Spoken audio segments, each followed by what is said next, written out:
declaració institucional de l'Ajuntament d'Alcàsser per a defensar els drets de les persones LGTBI.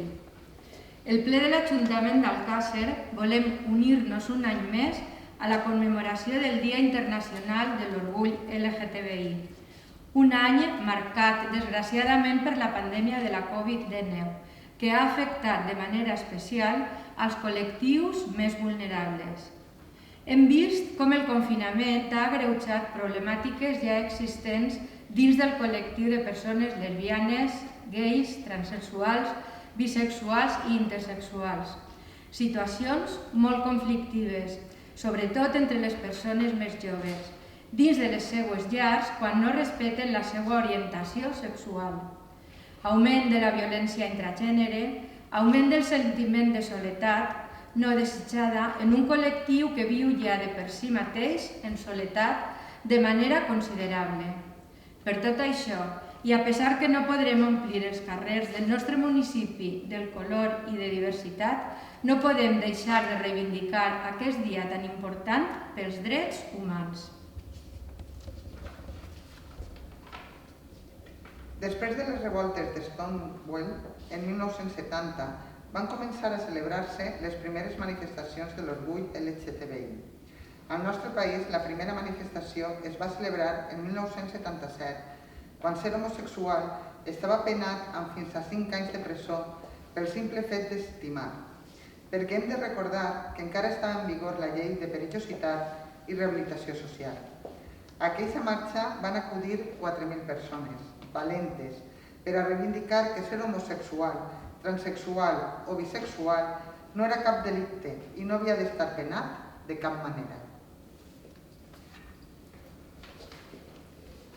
És innegable l'avanç social de les persones d'aquests col·lectius en democràcia. Hem de recordar que no va ser fins 1995 quan l'Estat va començar a protegir-les, amb la introducció en el Codi Penal del delicte de discriminació per orientació o identitat sexual i l'agreujant de la responsabilitat criminal per cometre el delicte amb una motivació LGTB-fòbica.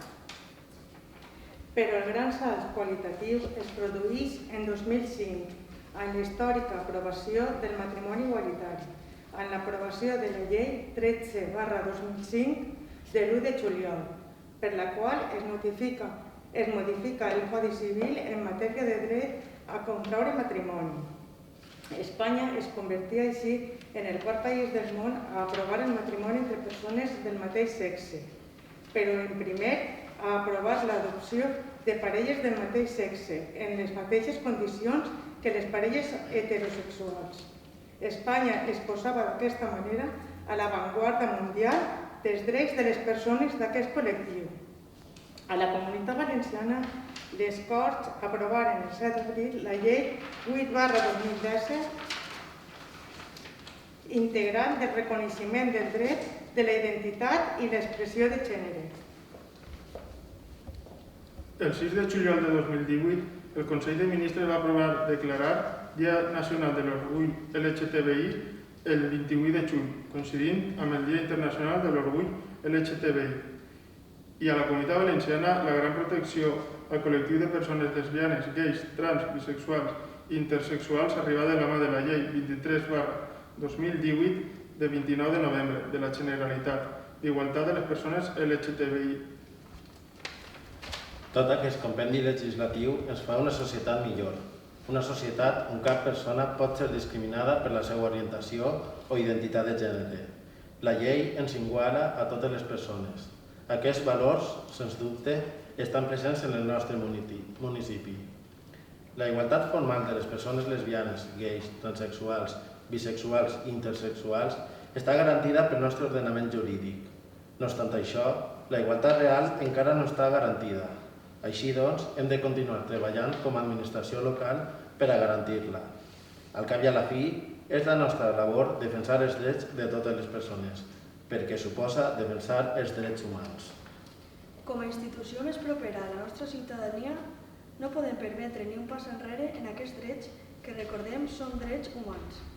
No hem d'oblidar que les persones lesbianes, gais, transsexuals, bisexuals i intersexuals continuen sent perseguides amb penes de presó en més de 60 països i fins i tot amb pena de mort en més de 6 d'ells. Enfront d'aquesta LGTB-fòbia, el nostre municipi demostra el seu respecte i compromís amb la diversitat i els drets humans.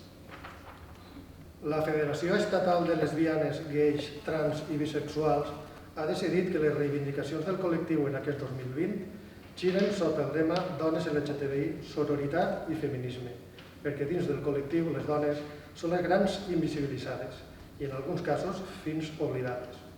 La discriminació entre les dones del col·lectiu és doble, per ser dona i per ser homosexual. En l'informe La cara oculta de la violència cap al col·lectiu LGTBI s'indica que el 72% de les víctimes registrades de violència per orientació sexual van ser homes gais enfront d'un 21% de dones lesbianes i un 2% de persones bisexuals. I és que, d'acord amb Violeta Siego, advocada activista pels drets humans, els homes gais estan més reconeguts i se senten legitimats a denunciar. Com explica l'Associació Internacional de Lesbianes, Gais, Trans i Bisexuals, una de les primeres demandes dels homes homosexuals va ser la visibilitat, el reconeixement de la figura gay, i ho van aconseguir. Però en el cas de les dones lesbianes hi ha encara una intenció social d'invisibilitzar. Sembla que siguin fantasmes. Així mateix, les dones trans també són preses de la discriminació i la desigualtat, atenent especialment la dificultat per incorporar-se al mercat laboral.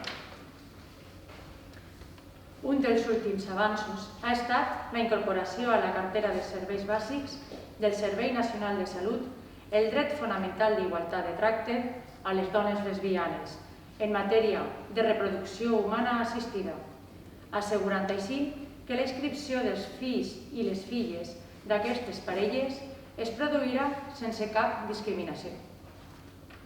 No hem de permetre que s'esborre de la memòria històrica l'activisme del col·lectiu de lesbianes, gais, trans i bisexuals i a totes les dones lesbianes, transsexuals i bisexuals que durant tant de temps van lluitar mà a mà amb els seus companys per aconseguir una societat en la qual totes les persones tingueren drets i igualtats reals.